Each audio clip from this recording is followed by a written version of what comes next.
Chapter 89. The Lord of Wuxiang uses the fourth ruse. The King of Mang is captured the fifth time. Zhuge Liang's small carriage was escorted by only a few horsemen.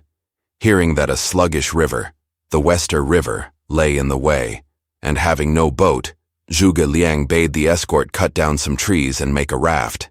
They did so, but the raft sank. So Zhuge Liang turned to Liu Bei, who said, "There is close by a mountain covered with bamboos. I have heard of these bamboos, and some are several spans in girth. We can make a bridge of them for the army to cross." So 30,000 soldiers were sent to the mountains, where they cut down many thousands of bamboos and floated them down river. Then, at the narrowest point, they made a bridge 100 spans or so in length. Next, the main army was brought down to the river and camped in line along the bank. The camp was protected by a moat, crossed by a floating bridge, and a mud rampart. On the south bank they constructed 3 large stockades, so as to prepare for the coming of the Mang soldiers. They had not long to wait. Meng Huo was hot with rage and came quickly with an army of 100,000. As soon as he got near the river, he led out 10,000 fierce warriors, armed with big swords and shield, and challenged the first stockade. Zhuge Liang went forth in simple state. He wore a silk cap and a crane-white robe and held in his hand a feather fan. He sat in a 4-horse carriage, and his generals rode right and left. The king of the Mang was clad in mail of rhinoceros hide and wore a bright red casque.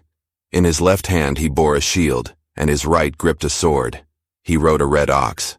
As soon as he saw his enemies, he opened his mouth and poured forth abuse and insults, while his warriors, huge and bold, darted to and fro, brandishing their weapons. Zhuge Liang at once ordered the army to retire within the stockades and bar the gates. The Mangs came close up to the stockade and pranced about naked, shouting in derision. Within the stockade, the Shu generals grew very angry, and they went in a body to see their leader. They all said, "We volunteer to march out and fight until death." But Zhuge Liang would not listen. Presently he said, "These men are not submissive to the imperial government, and are naturally fierce and turbulent. In that mood we are no match for them. But all we have to do is to remain on guard for a few days till their ferocity has spent itself. Then I have a plan that will overcome them." Days passed, and the army of Shu made no move. They only maintained the defensive. Zhuge Liang watched the besiegers from an eminence, and saw the first vigor of their advance give way to careless idleness. Then Zhuge Liang called together his generals and asked, "Dare you give battle now?" They all rejoiced at the suggestion, so he called them 2 by 2, or 1 by 1, and gave them secret orders. Zhao Yun and Wei Yan went in first. Wang Ping and Ma Zheng followed. To Ma Dai he said, "I am going to abandon these stockades and retire north of the river. As soon as we have crossed, you are to cut loose the floating bridge and move it down the stream so that Zhao Yun and Wei Yan may cross." To Zhang Yi he said, "You are to remain by the camp and light it up at night, as if it is still occupied. When Meng Huo pursues, then you are to cut off his retreat." Last of all, Guan Yu was to escort Zhuge Liang's carriage. The soldiers marched out of the camp at evening, and the lamps were hung up as usual. The Mang saw this from a distance and dared not attack. But the next morning at dawn, Meng Huo led his troops to the stockades and found all was quiet. He went close up and saw they were all empty and bare. Not a soldier was there. Grain and fodder lay about among empty carts. All was in confusion, suggesting hasty departure. "They have abandoned the camp," said Mang Yu to his brother. "But this is only a ruse," said Meng Huo.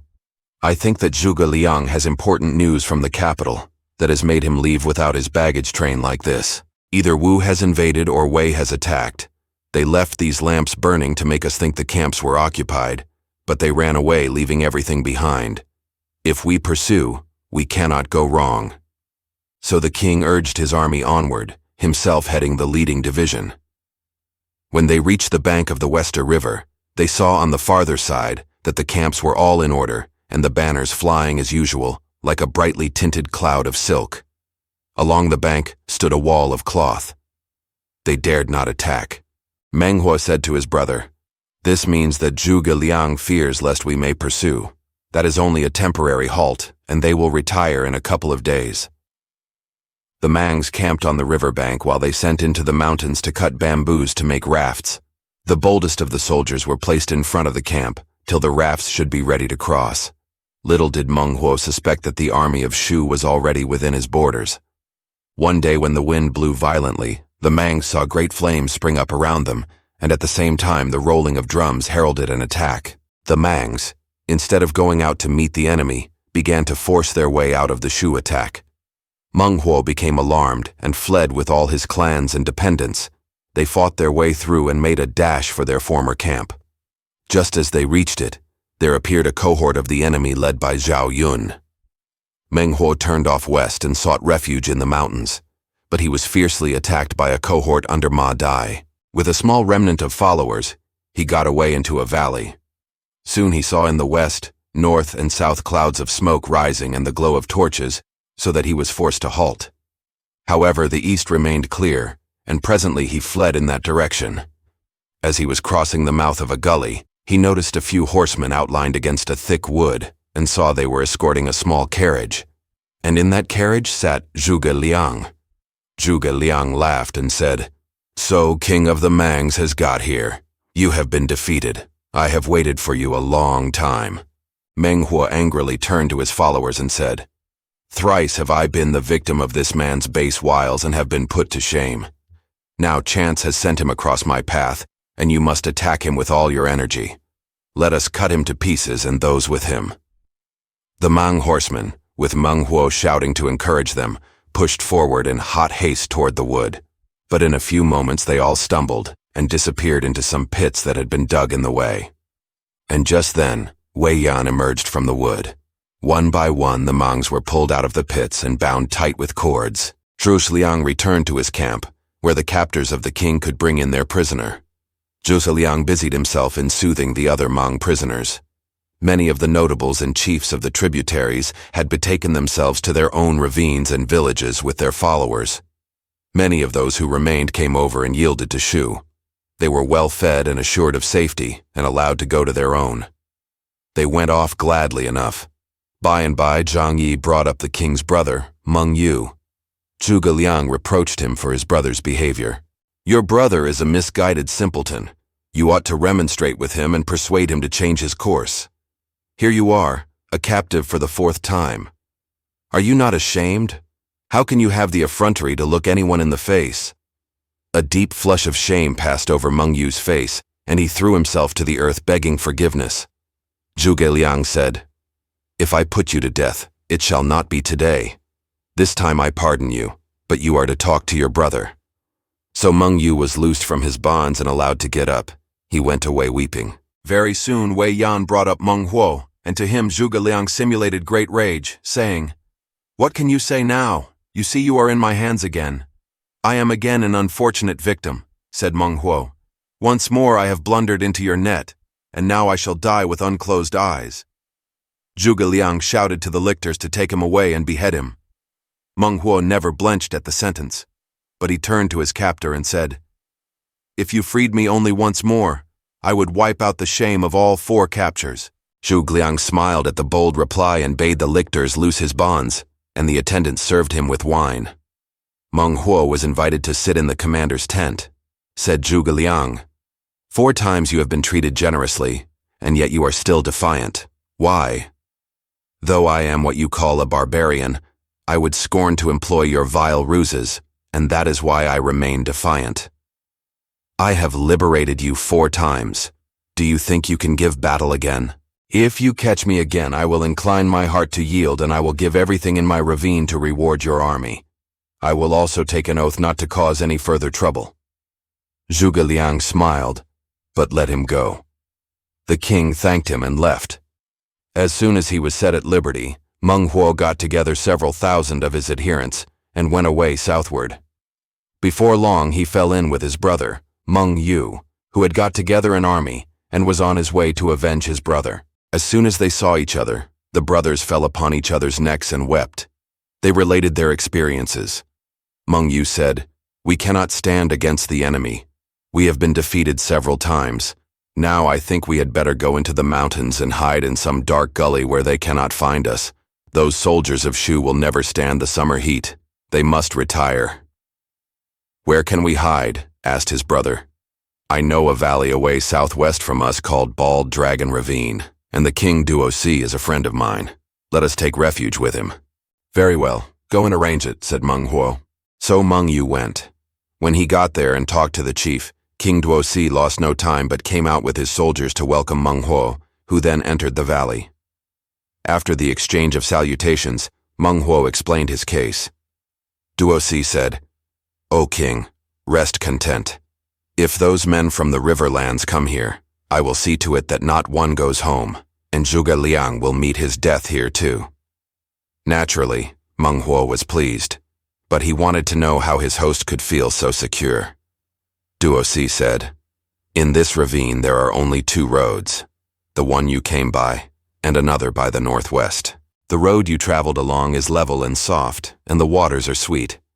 Humans and horses may both use it. But if we close the mouth of the ravine with a barricade, then no one, however strong, can get in. The other road is precipitous, dangerous, and narrow. The only path is beset with venomous serpents and scorpions, and as evening comes on there are malarial exhalations, which are dangerous till past noon the next day. The road is only practicable between 2 watches before sunset. Then the water is undrinkable.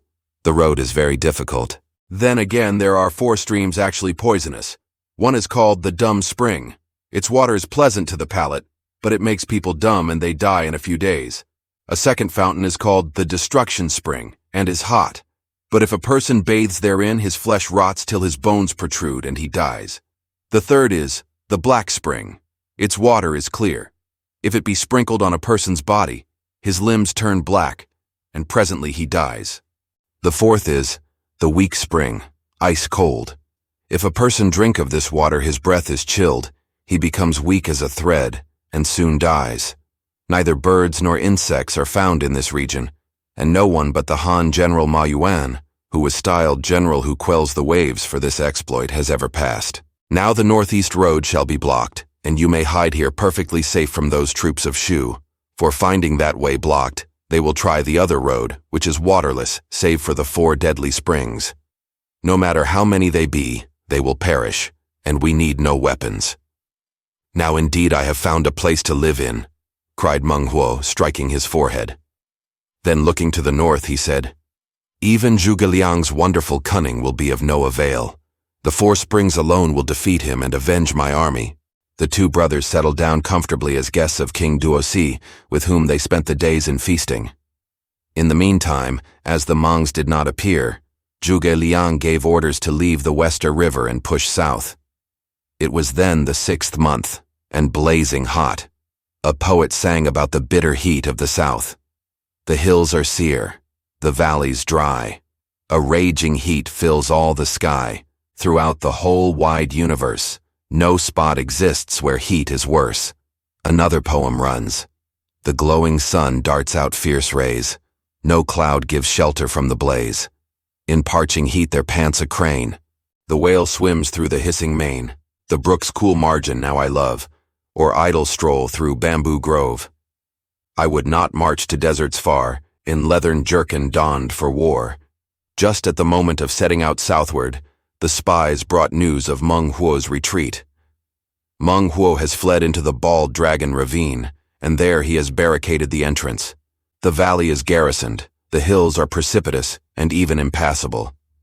So Zhuge Liang called in Liu Kai and questioned him, but he did not know exactly the conditions. Then out spoke Jiang Wan, saying, Meng Huo's repeated captures have broken his spirit so that he dare not take the field again. Our soldiers are exhausted with this intense heat, and little is to be gained by prolonging the campaign. The best move would be to return to our own country. If we do this, we shall fall victims to Meng Huo's scheme, said Zhuge Liang. If we retreated, he would certainly follow. Beside, having advanced so far, it would be fruitless to turn back now.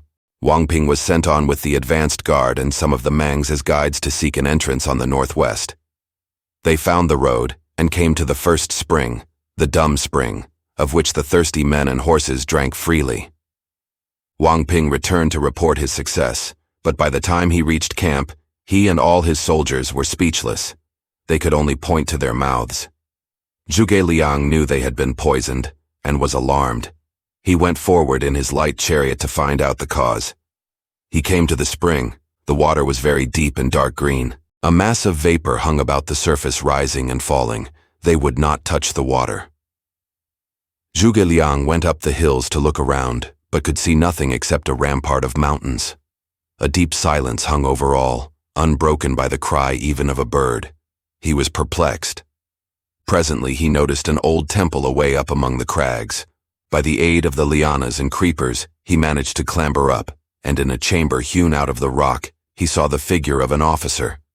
Beside it was a tablet saying the temple was dedicated to Ma Yuan, the famous general who had preceded him in that country. The natives had erected it to sacrifice to the leader who had headed the campaign against the Mangs.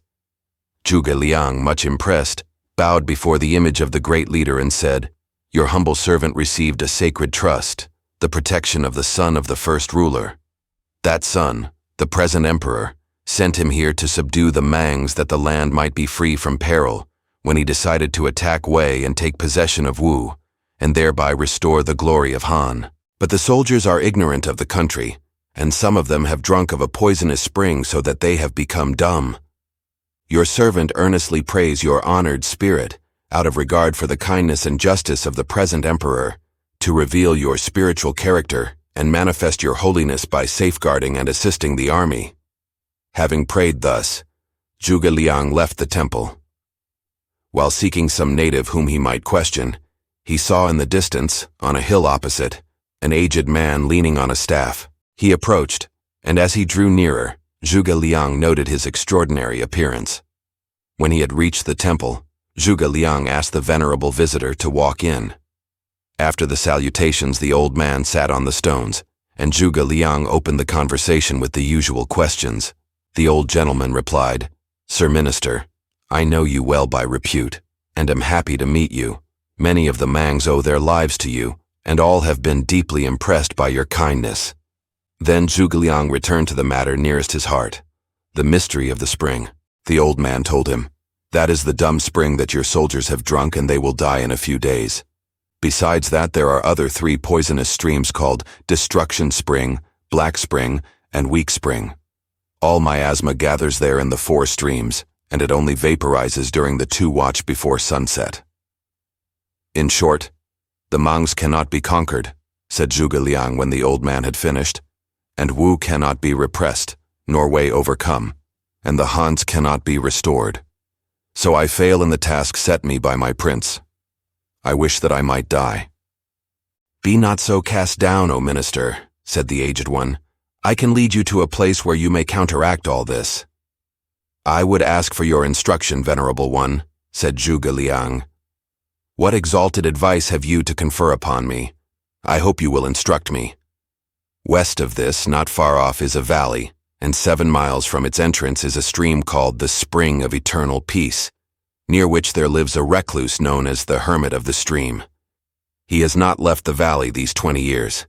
Behind his hut there gushes out a spring of water, called the Spring of Peace and Joy. This is the antidote to your poison. Bathing in its waters is a cure for skin diseases and for malaria.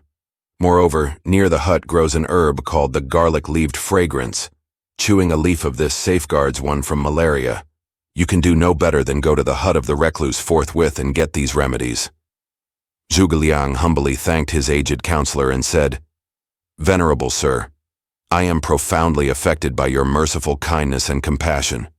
May I ask again by what name may call you?" The old man rose and entered the temple, saying, "I am the spirit of this mountain, sent by Ma Yuan to guide you." As he said this, he shouted at the solid rock behind the temple, and it opened of itself and let him in. Zhuge Liang's astonishment was beyond words. He made another obeisance to the spirit of the temple, and went down by the way he had come. Then he returned to his camp. Next day, bearing incense and gifts, Wang Ping and his stricken men went west to the spot which the old man had indicated. They luckily found the valley, and followed its narrow road till they came to a small farm-like enclosure, where tall pines and lofty cypresses, luxuriant bamboos and gorgeous flowers sheltered a few simple huts. An exquisite perfume pervaded the whole place. Zhuge Liang rejoiced to recognize the spot, and at once knocked at the door. A lad answered his knock, and Zhuge Liang was telling his name when the host came out quickly, saying, "Surely my visitor is the Prime Minister of the Han Dynasty." Zhuge Liang saw at the door a man with a bamboo comb holding back his hair, grass shoes on his feet, and a robe of white girded in by a black girdle. He had green eyes and yellowed hair. "Great scholar, how did you know who I was?" said Zhuge Liang. "How could I not have heard of your expedition to the south?" He invited Zhuge Liang to enter. When they had seated themselves in their relative positions as host and guest, Zhuge Liang said, "My former prince, the first ruler, confided to me the care of his son and successor. That son, now emperor, gave me a command to lead an army to this country, get the Mangs on our side, and spread our culture among them. But now, to my disappointment, Meng Huo, the king, has hidden himself in the bald dragon ravine, and some of my soldiers on the way to seek him drank of a certain fountain, and are dumb. But last evening, the former leader of an expedition, Ma Yuan, manifested his sacred presence and told me that you, exalted sir, had a remedy for this evil, and I pray you of your pity to give me of the potent fluid whereby my soldiers' lives may be saved." The recluse replied, "I am only a worthless old man of the wild woods and unworthy of the visit of such as you, O minister. The water you desire flows out at the back of my cottage, and you may take what you will of it." The serving lad then showed Wang Ping and his dumb companions to the spring of peace and joy, and he dipped up the waters for them to drink. As soon as they had drunk, they coughed up some poisoned mucus and could speak. The lad also led the soldiers to the spring of eternal peace, where they could bathe. In the cottage, the recluse regaled Zhuge Liang with tea made of cypress seeds and a conserve of pine flowers. He also told his guest, saying, "In this region, the lands are full of serpents and scorpions, and the lily flowers blown into the springs by the wind make them unfit to drink. However, if you dig wells, you will find good water." Then Zhuge Liang begged some of the garlic-leaved herb as an antidote against malaria. The recluse said the soldiers could pluck as much as they wanted, and so everyone put a leaf in his mouth and thus became malaria-proof. Zhuge Liang, with a low bow, then begged to be told the name of his benefactor. "I am Meng Huo's eldest brother," said the recluse, smiling. "My name is Meng Jie." Zhuge Liang started. "Do not be afraid," said the recluse. "Let me explain. We were 3 brothers of the same parents, the eldest being myself. Our parents are both dead. My brother Meng Huo, being headstrong and vicious, has never been amenable to culture. I have talked to him many times, but he kept his own course. Finally, under an assumed name, I retired to this spot. I am ashamed for my brother's rebellion, which has put you, O minister, to the trouble of making this expedition into a barren country, but it has given me the privilege of seeing you. For my responsibility in this I deserve to die 1,000 times, as I own to your face, and I beg your pardon." Zhuge Liang sighed, saying, "Now I believe that story of the 2 brothers, robber Liu Ji and noble Liu Xiahui. This is the same thing over again. People renowned for villainy and virtue may come from the same stock." Then he said to his host, "Would you wish me to represent your merits to the emperor and get you created a king? How can you think I desire honors or wealth when I am here because of my contempt for all such things?" Zhuge Liang then wished to make him certain presents, but the recluse would have none of them. So taking leave of his host, Zhuge Liang went back to his camp. In the southern expedition, when the Mangs were subdued, Zhuge Liang found a high-born recluse in a shady solitude. Up till then, the gloomy forests were thought destitute of men, that no curling smoke wreath ever floated upwards from the glen. As soon as Zhuge Liang reached camp, he set the soldiers digging for water. They dug to a great depth, but found none, nor were they more successful when they tried other places. They were very discouraged. Then Zhuge Liang in the depths of the night burned incense and prayed to God. "Unworthy as is thy servant Zhuge Liang, he has received favor from the great Han, and now has been ordered to subdue the Mangs. Alas, now our water is spent and my soldiers and animals are parched with thirst. If thy will be to preserve the line of Hans, then give, I beseech thee, sweet water. But if their course is run, then may thy servant and those with him die in this place." The morning after this prayer, the wells were full of sweet water. The Mangs must be conquered. Zhuge Liang led a great array, though his skill was superhuman, yet he held the righteous way. As the wells gave forth sweet water when Gengong's head bowed full low, so the reverent prayers of Zhuge Liang made the lower springs to flow. The soldiers' spirits revived with the supply of water, and the army soon advanced by hill paths to the valley of the Bald Dragon, where they camped. When Meng Huo heard the news, he was greatly taken aback. "These troops do not appear to have suffered either thirst or fever," said he. "Our springs have lost their power." King Duosi heard it, but doubted. He and Meng Huo ascended into a high hill whence they could see their enemies. They saw no signs of illness or distress. All went on calmly and quietly in the camps, water carrying and cooking, eating and attending to the cattle. Duosi's hair stood on end as he looked at them. "These are not human soldiers," said he, shivering. "They must be sent from heaven. Our two brothers will fight one fierce battle with these troops of Shu and die therein," said Meng Huo. "We cannot wait calmly to be put into bonds. But, O king, if your army should be beaten, my whole family will also perish. Let us encourage the people of the ravines. Let us kill bullocks and slaughter horses to feed them, and urge them to go through fire and water to rush right up to the camp of the enemy and seize upon victory." So there was great feasting before the Mangs took the field. Just as this was going on, there arrived one Yang Fang, king of 21 ravines in the west, and he led 30,000 troops. Meng Huo rejoiced exceedingly, saying, "This addition to our forces shall surely bring us victory." So he and Duosi went out of their own valley to welcome Yang Fang. Yang Fang said, "I have with me 30,000 troops in iron mail, brave and intrepid warriors, who can fly over mountains and bound across the peaks. They of themselves are a match for the enemy, even if the enemy numbered 100 legions. And moreover, my 5 sons, all trained in arms, are with me, all to help you, O kings." The 5 sons were brought in and presented.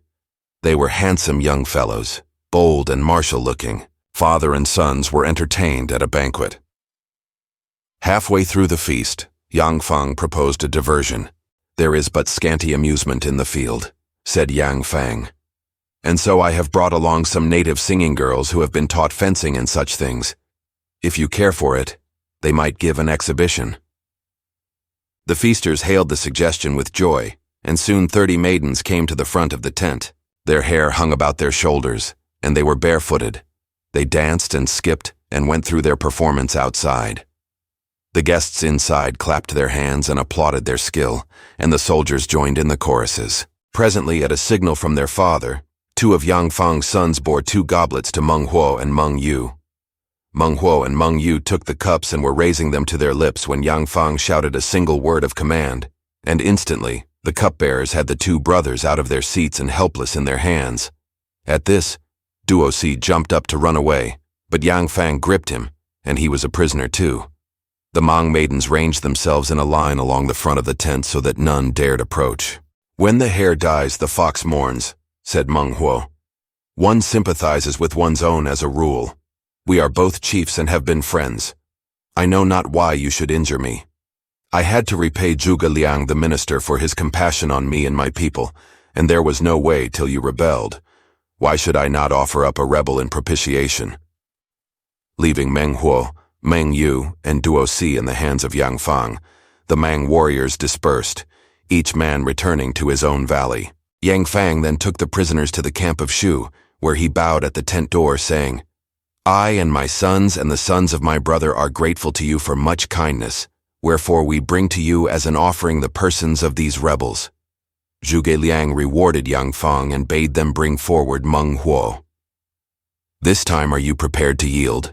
said the Prime Minister. "It is not your ability, but the treachery of my own people that has brought me to this. If you wish to slay, slay, but I will not yield. You know you were the cause of my army entering into a waterless land, where there were those 4 evil streams, and yet my soldiers were not poisoned and came to no harm. Does it not seem to you like evidence of a superior protecting power? Why will you follow this misguided road and always be obstinate?" Meng Huo replied, "My fathers have long held the Silver Pit Ravine, and the 3 rivers and the 2 forests are their ramparts. If you can take that stronghold, then will I and my heirs forever acknowledge your power and yield. I am going to liberate you once more, said Zhuge Liang, and you may put your army in order if you will, and fight a decisive battle. But after that, if you are my prisoner and are still refractory and unsubmissive, I shall have to exterminate your whole family. Zhuge Liang ordered the lictors to loose the prisoner's bonds and let him go. After he had gone, the other 2, Mang Yu and Duosi, were led in, and they also received their liberty. They were given wine and food, but they were confused and could not look Zhuge Liang in the face. They were given horses to travel on. The next chapter will tell how Meng Huo reorganized his army and whose the victory was. Thanks for watching. Please like the video and subscribe to the channel for more excellent content.